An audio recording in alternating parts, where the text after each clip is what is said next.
Assalamualaikum warahmatullahi wabarakatuh.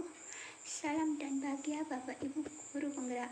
Perkenalkan, nama saya Dewi Aisyah, calon guru penggerak angkatan 7 SDN 5 Kedungrejo, Kabupaten Nganjuk. Di sini saya akan memaparkan tentang koneksi antar materi, kesimpulan dan refleksi modul 1.1. Kesimpulan dan refleksi pemikiran Ki Hajar Dewantara. Pendidikan dan pengajaran tidaklah sama. Pengajaran adalah bagian dari pendidikan. Pengajaran adalah proses pendidikan dalam beri ilmu untuk kecakapan hidup anak secara lahir dan batin. Pendidikan pada hakikatnya adalah menuntun atau memberi tuntunan kepada skala kekuatan kodrat yang dimiliki anak agar ia mencapai keselamatan dan kebahagiaan setinggi-tingginya, baik sebagai manusia maupun sebagai anggota masyarakat. Pendidikan menciptakan ruang bagi murid untuk bertumbuh secara utuh agar mampu memuliakan dirinya dan orang lain. Raden Mas Suryati Suryaningrat atau dikenal dengan Ki Hajar Dewantara lahir di Yogyakarta tanggal 2 Mei 1889. Beliau adalah salah satu tokoh penting dalam dunia pendidikan Indonesia. Pendidikan zaman kolonial menjadi langkah perjalanan pendidikan Indonesia sebelum kemerdekaan dan peran sekolah taman siswa sejak pendiriannya di tahun 1922. Menurut Ki Hajar Dewantara, pendidikan dan pengajaran merupakan usaha persiapan dan persediaan untuk segala kepentingan hidup manusia, baik dalam hidup bermasyarakat maupun hidup berbudaya dalam arti yang seluas-luasnya. Pendidikan adalah tempat persemaian benih-benih kebudayaan dalam masyarakat. Ki Hajar Dewantara memiliki keyakinan bahwa untuk menciptakan manusia Indonesia yang beradab, maka pendidikan menjadi salah satu kunci utama untuk mencapainya.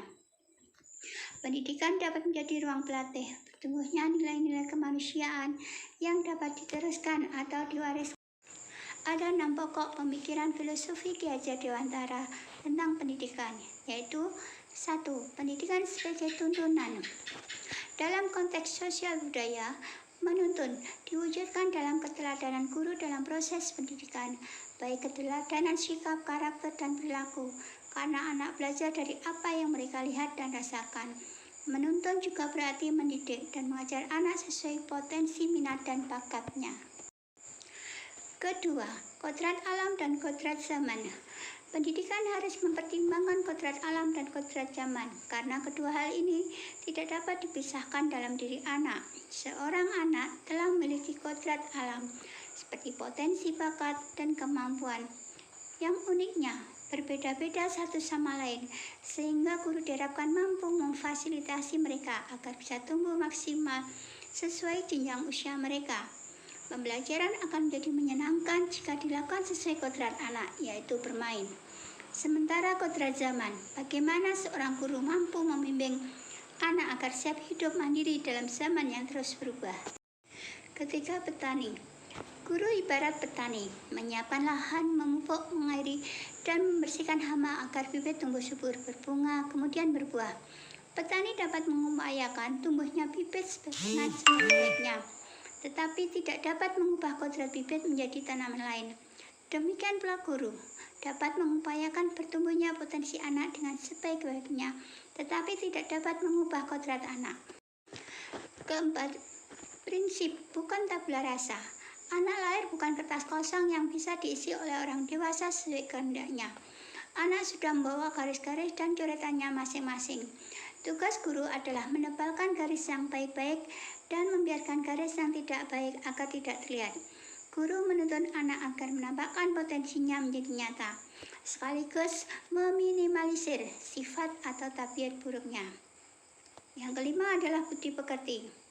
Pendidikan itu adalah benih-benih kebudayaan yang dapat mengantarkan murid pada budi pekerti, olah cipta, olah rasa, olah karsa, dan olahraga yang luhur. Dalam budaya Bali dikenal adanya Trihita Karana, yaitu hubungan yang harmonis antara manusia dengan Tuhan, hubungan yang harmonis antara sama manusia, dan hubungan yang harmonis antara manusia dengan alam. Yang keenam adalah berhamba pada anak. Ini berarti pendidikan yang mengutamakan anak, berpusat pada anak, dan memuliakan anak Pendidikan dilakukan untuk satu-satunya tujuan, yaitu membuat anak menjadi selamat dan bahagia. Pemikiran Ki Hajar Dewantara dalam pendidikan juga dikenal dengan nama trilogi pendidikan dengan semboyan Ing Ngarsa Sung Tulodo, Ing Madya Mahankarsa, dan Tuturi Handayani.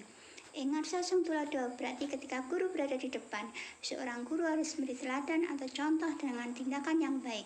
Ing Madya Mahankarsa berarti pada saat di antara peserta didik, guru harus menciptakan prakarsa dan ide dan membangun kemauan. Tuturi Handayani berarti dari belakang seorang guru harus bisa memberikan dorongan dan arahan atau semangat. Sebelum mempelajari modul 1.1, ada beberapa hal yang saya yakini. Di antaranya, saya meyakini dan percaya bahwa niat para siswa datang ke sekolah adalah untuk mempelajari ilmu pengetahuan. Dalam pembelajaran, saya memandang pentingnya transfer pengetahuan materi pelajaran dari guru kepada siswa, sehingga guru harus aktif mengajar dan siswa duduk di tempat duduknya masing-masing. Dalam pembelajaran yang saya lakukan, saya lebih sering menggunakan metode atau strategi yang bagus menurut saya, tetapi tidak pernah memperhatikan kebutuhan siswa atau pembelajaran seperti apa yang mereka inginkan. Ketuntasan dalam penyampaian materi lebih daripada memahami karakteristik murid. Saya tidak pernah membuat kesempatan bersama saat mengalami pelaksanaan pembelajaran. Saya juga sering memberikan hukuman pada siswa saat mereka tidak mengerjakan tugas-tugas yang saya berikan. Saya sangat menginginkan dalam proses pembelajaran yang saya lakukan, siswa harus bisa tertib, duduk yang rapi, diam, dengan pandangan yang terpusat kepada gurunya, dengan harapan dapat membuat siswa dengan mudah memahami materi-materi yang saya sampaikan. Fokus kegiatan pembelajaran adalah ketuntasan target kurikulum dalam satu semester seperti yang tertuang dalam dokumen program tahunan. Mengutamakan ketuntasan kurikulum merupakan hal yang penting dengan tercapainya standar angka yang tinggi. Hasil akhir dalam pembelajaran diharapkan anak mampu menyelesaikan ujian dan tugas dengan benar, hanya melihat nilai dari aspek kognitif saja. Jika murid sudah mencapai KKM, kami sebagai pendidik menganggap pembelajaran sudah berhasil. Murid hanya sebagai objek pembelajaran. Saya sangat menginginkan dalam proses pembelajaran yang saya lakukan, siswa harus bisa tertib, duduk yang rapi, diam, dengan pandangan yang terpusat kepada gurunya, dengan harapan dapat membuat siswa dengan mudah memahami materi yang saya sampaikan. Di sini pembelajaran yang berpusat pada guru atau teacher gender, tidak memedulikan murid sudah benar-benar paham ataukah belum. Tidak meminta siswa menghafal materi, sering merasa gagal, mengeluh kepada teman sejawat jika banyak murid yang tidak tuntas setelah melakukan evaluasi. Hal yang berubah dari pemikiran atau perilaku saya setelah mempelajari modul ini adalah terjadinya perubahan dalam pola pikir saya terhadap siswa dan pembelajaran. Namun setelah saya mempelajari modul 1.1 tentang pemikiran Ki Hajar Dewantara, saya menyadari bahwa apa yang saya pikirkan dan saya lakukan selama ini tidak tepat.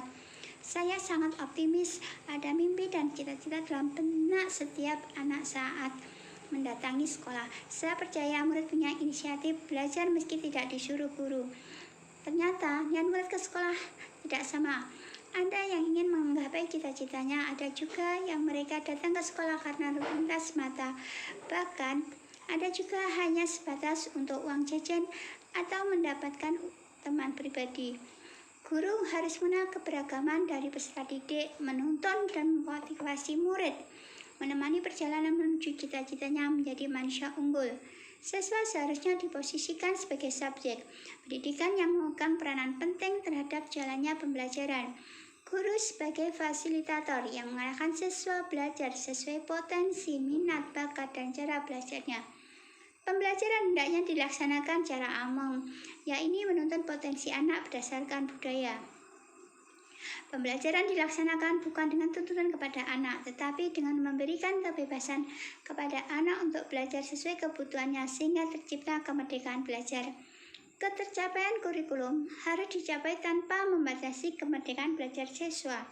Sebaiknya kita sebagai guru harus melakukan asesmen diagnosis awal untuk mengetahui kebutuhan siswa, profil siswa, gaya belajar siswa, metode belajar seperti apa yang mereka inginkan, sehingga kita sebagai guru dapat merancang pembelajaran yang tepat dan sesuai dengan yang dibutuhkan.